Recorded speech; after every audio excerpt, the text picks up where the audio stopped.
An aspirant presents a motivation for success.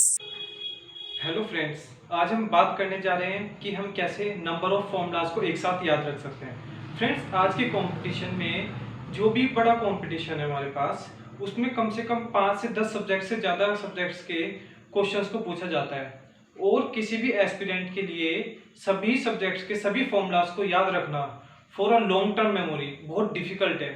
So friends, आज हम बताने जा रहे हैं कि हम कैसे इन सभी फॉर्मूलाज को याद रख सकते हैं और वो भी लॉन्ग टर्म मेमोरी के लिए। फ्रेंड्स, इसके साथ एक और चीज बताऊंगा कि हम कैसे उन मिस्टेक्स को नैलिफाई कर सकते हैं जो हमारे से मेनली एग्जाम में होती हैं। सो फ्रेंड्स, वीडियो को पूरा देखना क्योंकि कुछ पॉइंट्स जो मैं शुरू में बताऊंगा वो लास्ट में कवर होंगे। सो फ्रेंड्स, जितने भी आपके पास सब्जेक्ट्स हैं उसमें से एक सब्जेक्ट चूज कीजिए जो आपका फेवरेट हो। अब उस सब्जेक्ट में से आप जितने भी यूनिट्स हैं, यूनिट वाइज आप सभी फॉर्मूलाज को एक चार्ट पेपर पर लिखिए। चार्ट पेपर के पे कैसे लिखना है वो मैं आपको स्क्रीन पर दिखा रहा हूँ। ये आपके पास एक चार्ट पेपर है सपोज, और इसमें हम 4 कॉलम्स में इसको इक्वली डिवाइड कर लेते हैं। फिलहाल ये मैं बोर्ड पर दिखा रहा हूँ, व्हाइट बोर्ड पर। तो आप चार्ट पेपर लीजिए, उसको 4 कॉलम्स में डिवाइड कर लीजिए। कॉलम्स का साइज इक्वल रहेगा और आप हर एक कॉलम में अपने फॉर्मूलाज को लिखना शुरू कीजिए।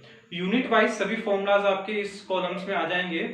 फ्रेंड्स, चारों कॉलम्स में लगभग आपके 200 फॉर्मूलाज आ जाएंगे लगभग, क्योंकि एक कॉलम में लगभग मैं मान के चल रहा हूँ 50 फॉर्मूला आप बड़े आसानी से लिख सकते हैं। फ्रेंड्स, यदि आपके पास 10 की 10 यूनिट में, यदि कोई सब्जेक्ट है उसमें 10 यूनिट है, उसकी 10 की 10 यूनिट्स में 400 फॉर्मूले हैं, तो आराम से आपके 2 चार्ट पेपर में सभी फॉर्मूलाज आ जाएंगे। अब आपको इन फॉर्मूलाज को लिखने का तरीका देखना है। फ्रेंड, जैसे ये आपके पास फर्स्ट कॉलम है, फर्स्ट कॉलम में मैं आपको दिखा देता हूँ। सपोज आपके पास this is your first column. First column में जब आप पहला फॉर्मूला लिखोगे, suppose it is this formula is v equal to I R. ये मैंने फॉर्मूला लिखा, इसको एक बॉक्स में पैक करोगे, ठीक है। ये आपके पास फॉर्मूला हो गया। अब इसके आगे कैसे करना है, जैसे आपके पास ये पूरा फर्स्ट कॉलम है, ये आपको स्पेस एम्प्टी छोड़ देना है। इस स्पेस में आपको कुछ नहीं लिखना है, ना ही आपको सेकंड फॉर्मूला लिखना है। कभी आप सोचो कि स्पेस थोड़ा हमारा बचा हुआ है तो हम इसमें सेकंड फॉर्मूला लिख लेते हैं, नहीं, सेकंड फॉर्मूला आप सेकंड लाइन से ही शुरू कीजिए। ये स्पेस क्यों छोड़ा ये मैं आपको वीडियो में बताऊंगा, इसी वीडियो में बताऊंगा। सो फ्रेंड्स, ऐसे ही आप जितनी फॉर्मूलाज हैं सब लाइन वाइज लिख लीजिए। पहले फर्स्ट कॉलम में लिखिए, सेकंड कॉलम में, फिर थर्ड कॉलम में, फिर फोर्थ कॉलम में। जितने भी फॉर्मूलाज हैं आपके सभी इस चार्ट पेपर पे आ जाएंगे।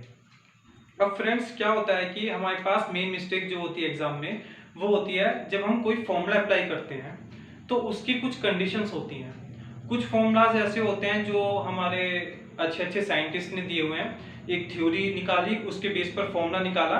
जब वो थ्योरी एप्लीकेबल होगी तभी हम उस फॉर्मूला को अप्लाई कर सकते हैं। सो फ्रेंड्स, इसमें काफी दिक्कत आ जाती है स्टूडेंट्स को जब वो एग्जाम में बैठते हैं, तो टाइम कम होने की वजह से वो हम आइडेंटिफाई नहीं कर पाते कि क्या ये थ्योरी एप्लीकेबल है या नहीं है, या कुछ अजम्पशंस ऐसे होते हैं जिनको हम वहां पर भांप नहीं पाते और डायरेक्ट फॉर्मूला पुट कर देते हैं, जिसकी वजह से क्वेश्चन हमारा गलत हो जाता है। तो फ्रेंड्स, उन अजम्पशंस को या उन कंडीशंस को आप इस स्पेस में लिखोगे। वो कब लिखोगे, जब आप फॉर्मूले को अप्लाई करोगे, यानी कि जब आप टेस्ट सीरीज दोगे, जब आप बुक्स के क्वेश्चन लगाओगे या बुकलेट के क्वेश्चंस लगाओगे या लास्ट ईयर के क्वेश्चंस लगाओगे। जैसे ही आपसे वहां पे कोई क्वेश्चन आता है, सपोज इसी के बेस पर कोई क्वेश्चन आता है, तो आपको वहां पे कंडीशन भी दिखाई देगी कि हम कब ये फॉर्मूला अप्लाई कर सकते हैं। उस कंडीशन को बहुत ही शॉर्ट फॉर्म में आपको इस जगह लिखना है, और अलग पेन से लिखोगे तो ज्यादा अच्छा होगा, और बहुत ही शॉर्ट उसमें लिखनी है ताकि आप जब भी इस फॉर्मूले को रिवाइज करो चार्ट पेपर से तो आपके वो कंडीशन भी सामने रहे और आप उस कंडीशन को रिवाइज करें। सो फ्रेंड्स, यही इसकी सबसे बेसिक ट्रिक है, क्योंकि फ्रेंड्स आपको भी पता है जो चीज सामने रहेगी, जिसको आप नंबर ऑफ टाइम्स रिवाइज करोगे, डेली रिवाइज करोगे, वो चीज आपके लॉन्ग टर्म मेमोरी में फिट अपने आप हो जाएगी। फ्रेंड, जो आपने 2 चार्ट पेपर रेडी किए हैं, उन चार्ट पेपर को अपने रूम की वॉल्स पर चिपका दो और उन पेपर्स को इतनी हाइट पर चिपकाओ कि आप खड़े होकर रिवाइज कर रहे हो।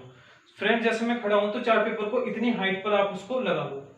सो फ्रेंड्स, इससे क्या होगा कि आप जब भी खड़े होकर उसको पढ़ोगे तो आपके अंदर एक अलर्टनेस रहेगी, जो लेजीनेस आती है बैठकर पढ़ने में वो नहीं रहेगी। और जब भी आप उठते हो मॉर्निंग में, आप उस चार्ट पेपर को डेली रिवाइज करो। फ्रेंड, जैसे ही आपके चार्ट पेपर दोनों रेडी हो जाते हैं, चिपका के आप दीवार पर चिपका देते हो, आप उसको कम से कम 7 दिन तक तो लगातार पढ़ें, कम से कम एक चार्ट पेपर को आधे से 1 घंटा दें। 2 चार्ट पेपर को डेली आपको 1 से 2 घंटा देना ही देना है। आपको उनको रटना नहीं है, सिर्फ रिवाइज करना है। जैसे जैसे आप उनको रिवाइज करोगे, चलते फिरते उठते बैठते, तो आपके माइंड में सेट होते चले जाएंगे। सेट कैसे होंगे कि हाँ नंबर 1 पर V equal to IR formula है, तो ऐसे आपके बल्कि सीरियल नंबर भी याद हो जाएंगे कि हाँ इस टाइम इस सीरियल नंबर पे ये फॉर्मूला है। सो फ्रेंड्स, आप इसको यूज कीजिए। यदि आप इस चीज को यूज करोगे चार्ट पेपर वाली ट्रिक को, तो श्योरली आपके फॉर्मूलाज बहुत फास्ट याद होंगे। कैसे याद होंगे? जितनी भी 10 यूनिट्स है आपकी 1 यूनिट्स में कन्वर्ट हो जाएगी। जब आप 2 चार्ट पेपर को लगाओगे तो आपको एक सब्जेक्ट की बजाय वो 1 यूनिट की फॉर्म में लगने लगेगा। आप चीजों को एक यूनिट से दूसरी यूनिट से रिलेट कर पाओगे। सपोज 1 यूनिट का फॉर्मूला दूसरी यूनिट में यूज हो रहा है, तो आप रूम में खड़े खड़े वहां पर रिलेट कर पाओगे। नोट्स में क्या होता है कि हमें पीछे आगे पीछे करने में थोड़ा तकलीफ भी होती है, दिक्कत होती है, मन नहीं करता है, लेकिन यहाँ पे चार्ट पेपर में जब आप देखोगे सामने ही सारे फॉर्मूलाज हैं, तो आप इजिली उनको रिलेट कर पाओगे। फ्रेंड्स, ये बहुत ही यूजफुल ट्रिक है, आप इसको यूज करो। और फ्रेंड्स, इस बात का ध्यान रखें, जो भी आपका मेन एग्जाम है, कभी भी हो सकता है वो मेन एग्जाम, उससे कम से कम 4 महीना पहले अपनी वॉल्स को चार्ट पेपर से कवर कर लें।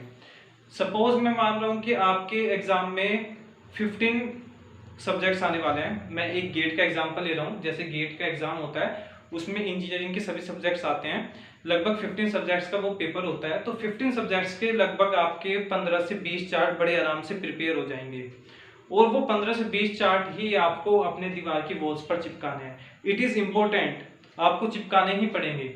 आप इन सभी चार्ट पेपर को मेन एग्जाम से 4 महीना पहले चिपका लीजिए और उनको रिवाइज कीजिए। फ्रेंड, जो हमारे पास प्रेशर होता है ना एग्जाम से 10 दिन पहले का, वो प्रेशर हट जाएगा हमारा।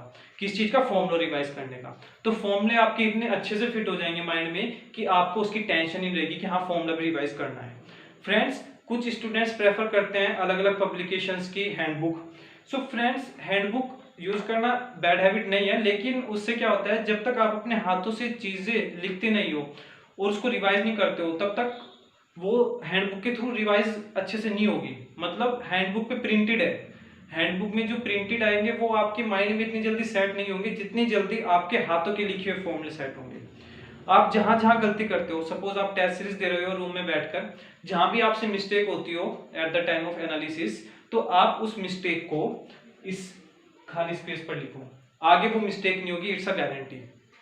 क्योंकि आप जब भी उसको रिवाइज करोगे तो आपको वो क्वेश्चन भी रिमाइंड में आएगा और वो कंडीशन या वो गलती भी आपको सामने नजर आएगी कि ये गलती हमें दोबारा नहीं करनी है। फ्रेंड्स, आप ये कीजिए और आपको इसका बेनिफिट मिलेगा। आगे भी हम ऐसी वीडियो बनाते रहेंगे। Thank you for watching this video.